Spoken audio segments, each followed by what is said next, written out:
প্রিয় দর্শক, আমি চলে এসেছি একটা নতুন রেসিপি নিয়ে। দেখো, কিছুটা পরিমাণ আমি পালং শাক নিয়েছি, কাটা বাছা পরিষ্কার করে ধোয়া হয়ে গেছে। এইবার এটাকে আমি পেস্ট করে নেব। আর এর সাথে রেখেছি ধনেপাতা, আর কিছুটা পরিমাণ রাখবো কারি পাতা। এই দেখো, কারি পাতার গন্ধ আমার ভীষণ ভালো লাগে। এর সাথে এই রেসিপির সাথে রাখবো, দারুণ লাগবে কিন্তু। এই সেন্ট ভীষণ ভালো লাগে। তো কারি পাতাটা একটু বের করে নিচ্ছি, নিয়ে এইবার দেখো এগুলো সব একসাথে পেস্ট করে নেব। আর নিয়েছি কিছুটা পরিমাণ দেখো ময়দা। এর সাথে এই যে পালং পেস্ট আছে, ধনে পাতা আর কারি পাতা আছে। তার আগে আমি একটু কালো জিরে দিলাম, আর দেবো একটু এর সাথে জোয়ানটা একটু হাতে ঘষে নিচ্ছি, ঘষে নিয়ে আর দিতে হবে জোয়ান। এই রেসিপিটা কিন্তু দারুণ লাগবে। দেখো, একটু আলাদা ধরনের রেসিপিটা। আর ভালো করে মিশিয়ে নেবো। এর সাথে নুন দিলাম স্বাদ মতো, আর একটু ময়ামের জন্য তেল দেব, সাদা তেল দেব। দিয়ে ভালো করে সমস্ত উপকরণগুলো একসাথে মিশিয়ে নিতে হবে। তো এই রেসিপিটা দেখো, একটু নতুনত্ব আছে, খেতে কিন্তু খুব ভালো। তো এর সাথে আর বড় এক চা চামচ আমি দেব বেসন দিলে কিন্তু খুব সুন্দর লাগে। তাই এক চা চামচ আমি বেসন দিয়ে দিলাম। দিয়ে এইবার সমস্ত উপকরণগুলো মিশিয়ে নিচ্ছি। দেখো, সমস্ত উপকরণ মিশিয়ে তেলটা যাতে সবার সাথে মিশে যায়, সেজন্য একটু ভালো করে চামচ দিয়ে নাড়াচাড়া করে নিতে হচ্ছে। আর এই রেসিপিটা দুর্দান্ত, তোমরা একবার করে দেখবে। আর টিফিনের জন্য ভীষণ ভালো লাগবে, ভীষণ ভালো লাগবে। আর দেখো, এরপর আমি এই যে পেস্ট এটা করে রেখেছি, পালং পেস্ট, এটা আমি দিয়ে দিলাম। দিয়ে ভালো করে মিশিয়ে নিয়ে একটা ডো বানিয়ে নেব। লাগলে পরে আটা বা ময়দা দুটো দিয়েই হয়। আমি কিছুটা পরিমাণ ময়দা নিয়েছি, নিয়ে এইবার ভালো করে মেখে নিচ্ছি। দেখো, হাত দিয়ে এবার মাখতে হবে, ভালো করে চেপে চেপে মেখে নিতে হবে। তো টিফিন তো দারুণ লাগে। আর প্রতিদিন তো লুচি, কিন্তু এটা পরোটার মতোই হবে, তবুও ভালো লাগবে। যাই হোক, একটু ময়দা দিয়ে দিচ্ছি, দিয়ে ভালো করে একটা ডো বানিয়ে নিলাম। 10 থেকে 15 মিনিট আমি রেস্টে রেখে দিলাম। সেই জন্য একটা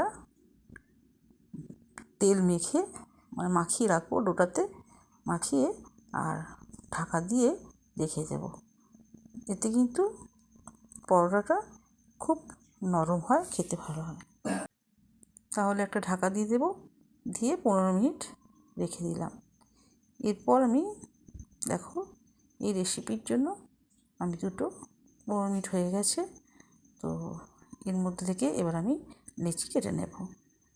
আর এই রেসিপিতে আমি যে জিনিসটা দেব সবার প্রিয়, তো সেটা নেব। আর লেচিটা আমি কেটে ফেললাম। দেখো, লেচি কাটা হয়ে গেছে। আর কড়াই বসাবো গ্যাসে, ওভেনে কড়াটা বসিয়ে দিয়েছি। দিয়ে এবার কিন্তু আমি পরোটাটা বেলে নিচ্ছি। দেখো বন্ধুরা, গোল করে পরোটাটা বেলে নিচ্ছি। তো এই পরোটার সাথে একটা জিনিস আমি দেবো, যাতে এই পালং পরোটাটা আরও টেস্টি হয়। দেখো, 2টো ডিম নিয়েছি, এই যে 2টো কুসুম দেখা যাচ্ছে, নিশ্চয়ই তোমরা দেখতে পাচ্ছ। আর এই যে পেঁয়াজ কেটেছি, ধনেপাতা আছে। তো ডিমটা আমি ভালো করে ফেটিয়ে নেব। ফেটিয়ে নিয়েছি, ওদিকে পরোটা তো আমার বেলা হয়ে গেছে, আর ডিমটা ভালো করে ফেটিয়ে রাখছি। দেখো, এতে একটু স্বাদ মতো নুন দিলাম। নুন না দিতে তো কোনো জিনিসই ভালো লাগে না, সেই জন্য নুন তোমাদের দিতেই হবে স্বাদ আনার জন্য। আর ডিমটা ভালো করে ফেটিয়ে নিতে হবে সুন্দর করে, একদম যেন কোথাও না একটু ডেলা থাকে। বেশ যত ডিম ফাটানো যাবে তত কিন্তু ভালো, সুন্দর হয়। ভাজতে ফ্রাই করতে খুব সুন্দর লাগে, আর কিন্তু খেতেও খুব ভালো লাগে। দেখো বন্ধুরা, এই পদ্ধতি করে, যাই হোক, আমার তো কড়াতে এবার তেল দিয়ে দিলাম, দিয়ে এইবার নাড়িয়ে দিলাম পুরো কড়াটা, যাতে তেলটা যায়, নাড়িয়ে দিলাম।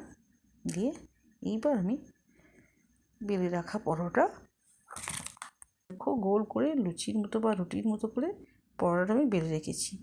এই যে এটা আমি কড়ার মধ্যে দিয়ে ভেজে নেব। দেখো ভেজে নিতে হয় ভালো করে। তো ভেজে আমি তুলে রাখবো। এইভাবে সব পরোটাগুলোই বন্ধুরা ভেজে নেব। তো পরোটা ভাজার পর আমি ডিমগুলো দেখো কীভাবে আমি ডিমটা এর সাথে দিই। এখন তো দিলে হবে না, এখন দিলে কিন্তু কাঁচা পরোটাটা কাঁচা রয়ে যাবে। সেই জন্য পরোটাটা আগে ভালো করে ভেজে নিতে হবে। আর এর মধ্যে এখন ডিম দিলে কিন্তু ওই পরোটা কাঁচা হয়ে যাবে, কারণ ডিম ভাজতে বেশি সময় লাগে না। যাই হোক, আমি পরোটাগুলো এইভাবেই সমস্ত পরোটা ভেজে নেব। দেখো তো সবুজ পরোটা হয়েছে, খেতে কিন্তু হেভি লাগবে। এতে কারি পাতা আছে, ধনে পাতা আছে, এর তো গন্ধতেই ভালো লাগবে খেতে। আমি সেই জন্য কারি পাতা দিলাম, মানে সুন্দর গন্ধ পাওয়ার জন্য, টেস্টি হওয়ার জন্য কারি পাতা আর ধনে পাতাতে দিয়ে দিয়েছিলাম পেস্ট করে। সেই জন্য সবুজটা বেশি হয়েছে। যাই হোক, এইভাবে পরোটাগুলো আমি সব ভেজে নিচ্ছি। দেখো সবই ভাজা হয়ে এসেছে। আর এরপর আমি এবার ডিমটাকে বিফয়ে দেবো। দেখো তো টিফিনের জন্য এই রেসিপিটা অত্যন্ত ভালো লাগবে। হ্যাঁ, আমি টিফিনের জন্যই এটা বানাচ্ছি। দেখো সমস্ত ভাজা হয়ে গেল। এইবার আমি ডিমটা যেমন ফ্রাই করে সেই রকম ডিমটা আমি কড়ার মধ্যে দিয়ে ফ্রাই করে নেব। দেখো ডিমটা ভালো করে ফেটিয়ে নিতে হবে। ফেটিয়ে তো নিয়েছি বন্ধুরা, তেলও দিয়েছি, দিয়ে এবার ডিমটাকে আমি ফ্রাই করে নিচ্ছি। দেখো যত ভালো ডিম ফাটাবে ততই ভালো ফ্রাইটা ভালো হবে, আমি দেখেছি এটা। যাই হোক, আর টিফিনের জন্য এই রেসিপি দুর্দান্ত, প্রত্যেকের ভালো লাগবে, ছোট বড় সমস্ত সমস্ত বয়সের মানুষের জন্য এই রেসিপিটা থাকলো। খুব হালকা রেসিপি, এটা খেলে কিন্তু শরীর ঠিকঠাক, মানে শরীর খারাপ হবে না, আর খুবই মুখরোচক, খুবই টেস্টি। তো এইভাবে একটা ডিম দিয়ে, আর মানে দুটো ডিম দিয়েছি, মানে একসঙ্গেই ফেটিয়ে নিয়েছি, দিয়ে পরোটাটা আমি এর মধ্যে দিয়ে দিলাম। দিয়ে দেখো এবার একটু ভাজা ভাজা করে নিয়ে তুলে নেব। ডিম সকলের পছন্দ, সবাই ভালোবাসে, আর পরোটাও কিন্তু সবাই ভালোবাসে। ছোটো বাচ্চারা কিন্তু ভীষণ ভালোবাসে। ওদের এই টিফিন স্কুল বক্সে যদি দেওয়া যায় না, খুব খুশি হবে। আর টিফিনে যদি করে দেওয়া যায়, হ্যাঁ, ওদের ভীষণ ওরা খুশি হবে। পরোটা আর ডিম ওরা ভীষণ ভক্ত। বড়রাই আমরা ডিম খেতে ভালোবাসি, আর ছোটরা, ওদের কাছে ডিম কী প্রিয় কী প্রিয়, আমি জানি তো, ভীষণ প্রিয় ওদের। ডিম একটা পেলে ব্যাস। যাই হোক, এইভাবে আমি একটা পরোটা ভেজে নিলাম, ডিম পরোটা।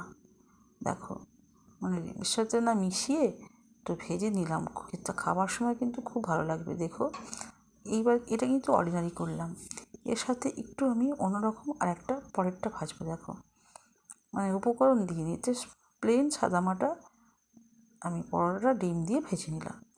আর পরেরটাতে আমি দেখো এই যে প্যানে দিয়ে দিয়েছি, ডিমটা একটু নাড়িয়ে নাড়িয়ে গোল করে নিলাম। আর দেখো এর মধ্যে এবার একটু কিন্তু উল্টে দেবো, কারণ একদিক হবে আর একদিক, এটা কম আঁচে করছি। দেখো একদিক হবে একদিক হবে না, সেই জন্য এটা আমি উল্টে দেবো।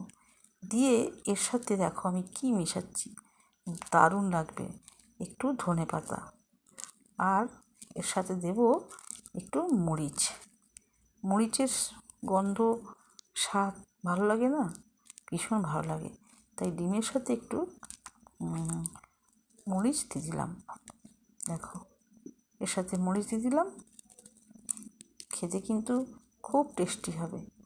আর এই যে এটাকে আমি একটু উল্টে দিচ্ছি, কিন্তু এইভাবে আমি সব পরোটাগুলো করে নেব। আর দেখো ডিম পরোটা আমার ভাজা হয়ে গেল। তো তোমরা করে খেয়েও দেখো, সত্যি খুব ভালো লাগবে। এই যে সবকটাই আমি এইভাবেই করে নেব। আর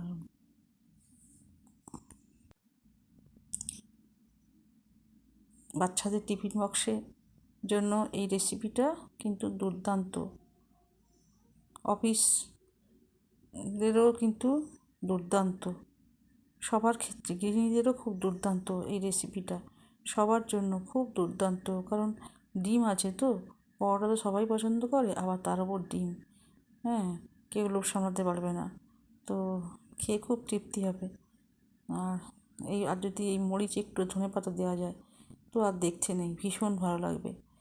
আর দেখো এইভাবেই আমি আমার সমস্ত পরোটাগুলো আমি বেলে মানে করে ফেললাম। আর ভিডিওটা একটু বড় হয়ে গেছে, প্লিজ তোমরা একটু কষ্ট করে দেখে নিও। আর আমি বেশি কথা বলবো না। তো ভাজা হয়ে এসছে সব। আর তোমাদেরকে একটু প্লেটটা সাজানো দেখাবো।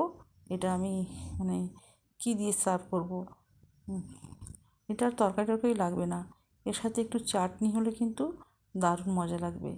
তো ভেবেছিলাম আমার এই কেনা চাটনি না পছন্দ নয়, তো আর ভালো লাগছে না, কেনা চাটনি দিয়েই আমি প্লেটটা সাজিয়ে দেবো। দেখো খেতে কিন্তু খুব ভালো লাগবে একটু চাটনি যদি হয়। কেনা সস আমার কিন্তু খুব একটা পছন্দ নয়, কিন্তু এখন আর কেনা সসটা দিয়েই আমি কাজ চালিয়ে নিচ্ছি। আমি সবসময় টমেটোর সস বাড়িতেই নিজের হাতেই বানাই। কেমন হয়েছে তোমরা প্লিজ বলো। তোমরা সবাই ভালো থেকো, সুস্থ থেকো, টাটা।